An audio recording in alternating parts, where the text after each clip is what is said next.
Well, I have seen a lot of teams play with no heart, and sadly, a lot of them in recent years. I just hope our three teams today don't fall into that category. Yes, we are back to the Steam Workshop. This one is called the 424 No Heart. No description, no images, so I'm not really sure why they call it No Heart, but we'll see what happens with our three teams in a holiday sim with Liverpool and Aston Villa in the Premier League and our championship side of Ipswich Town. You can see a lot of support here, two attacking fullbacks, advance forward and attack up front, balance mentality. I don't think it's going to do nearly as well as the 4-2-4s of old, the really attacking ones that I always talk about on this channel, but we'll see what happens. Let's dive into the Premier League and check it out. Well, I'm happy when I'm wrong. Liverpool in first with, it's only 89 points. It's just a smidge higher than usual, but 122 goals is very nice. Aston Villa in fourth, which is nice. 76 points is about a bang on average. 84 goals, though, nice as well. So we dive straight into Liverpool's domestic cup run. Unfortunately, well, they get to the Carabao Cup final, but lose out to Aston Villa 2-2 in penalties. They only get to the FA Cup 5th round, losing to Tottenham 0-1. But they do pick up a second trophy of the season against Roma, 6-0 in the Europa League final. Wow. So overall, 2 trophies and a runners-up, not bad. They have maybe about an average sea of green, maybe just a little less, interestingly enough. But goals, 33 for Salah, Nunez with 23, as does Jota. Assists, 22 for Trent, Robertson with 21, and average rating Salah with a 7.54. But you do have players like Szoboszlai who's alienated, Matip is alienated, so yeah, that's going to be something to deal with. Switching it up to Aston Villa in their domestic cup run, they get through Ipswich 4-2 in the Carabao Cup quarterfinals. We already know they make it to the Carabao Cup final and win against Liverpool, so there's a trophy right there. They get to the FA Cup quarterfinals, but Manchester United kicked them out 1-2. But 2 trophies for them as well against Toulouse, 6-3 in the Conference League final. That's pretty big. So yeah, again, 2 trophies is nice. You get Champions League next season. Not bad. Squad-wise, they have more green than usual, which is definitely good. But 28 goals for Diaby, Zaniolo with 23, assists 22 for Digne, Matikash with 14, and average rating Digne with a 7.19. But as we always do, it's data time next. We get to Liverpool first, doing very well attacking-wise. It's exactly what we expect, especially with 122 goals. Defensively, they're down in the conceded per game, but everything else looks pretty nice. 3.21 goals per game is huge. 1.08 conceded, 0.72 XG against. That conceded, though, is a little bit higher than usual.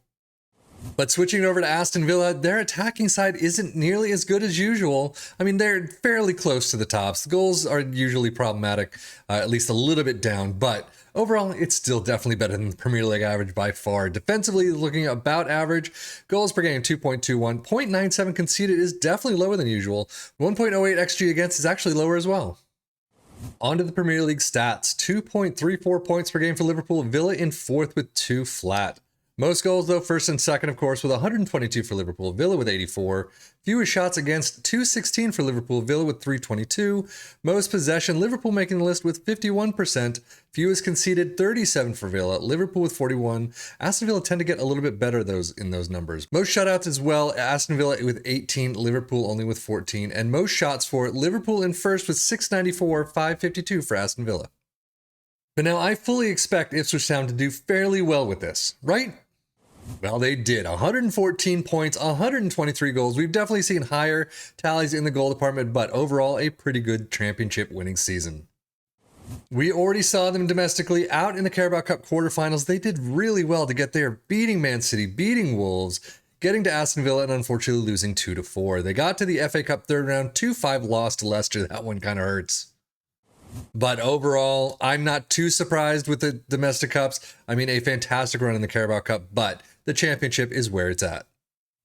Squad-wise, average sea of green there, unfortunately. I definitely want to see more there, but 25 goals for Hurst. Broadhead with 17. Assists, Leif Davis stays put with 19, 12 for Broadhead, and average rating Leif Davis, of course, with a 7.35. Championship stats, Ipswich in first with 2.48 points per game. Most goals, of course, in first with 123. Norwich doing very well as well, but fewer shots against in first with 303. Fewest conceded in first with 36 allowed. Most shutouts in third with 17, and most shots for in first back again with 772.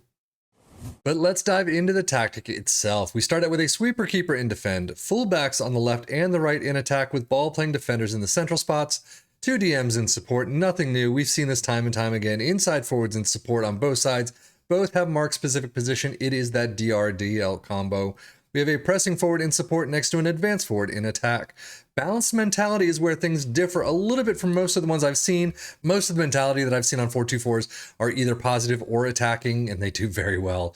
But attacking width is narrow, approach play is pass into space, underlap on the left and the right, focus play down the left and the right, passing directness is shorter, tempo is higher, low crosses and run at defense. In transition, counter press, counter, distribute quickly and roll it out. And out of possession, a high press line of engagement, a much higher defensive line, trigger press much more often, prevent your goalkeeper distribution, get stuck in, step up more, and invite crosses.